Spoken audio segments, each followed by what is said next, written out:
All right, guys, this is an '05 Butler, and it came in for a front drive clutch. Butler drive shaft clutch.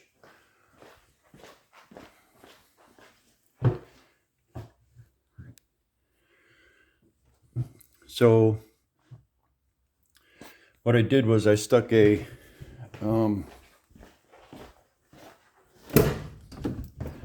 just stuck a pipe wrench through there and then in through the blower pulley so I could be able to lock it down, and so it wouldn't spin when I pulled the main bolt out of the center. That goes in there and that locks that clutch onto the front drive shaft. So I pulled that out. That's a 1/2 inch socket.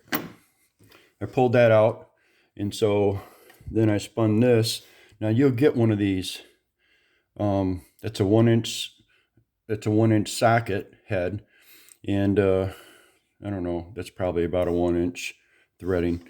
But anyways, you spin that in the end once you pull that bolt out, and then that releases the front clutch off the shaft. See that? It's coming right off. But the reason why this is being replaced is because that rivet right here snapped. And I've seen them sometimes where all 3 of them snap. These 2 look okay. But this thing's been ailing for a while, you can tell. But anyways, this bolt comes with every clutch that you buy from Butler. Happen to have about a dozen of those laying around. So you pull that off. Look at that magnet. That magnet is shot, completely shot. And look at the bearings.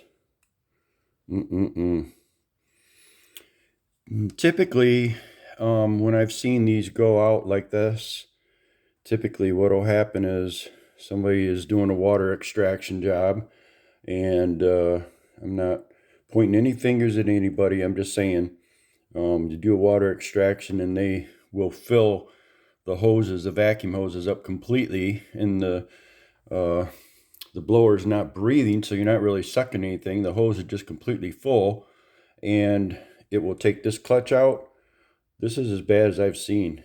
It's all melted, and it'll smoke that magnet.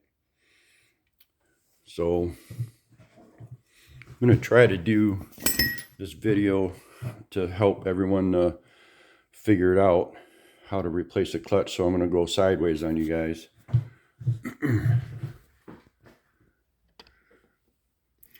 But before I install a new clutch, I'm going to test the drive shaft to make sure that it's not, that front bearing behind the clutch is not ailing and causing havoc.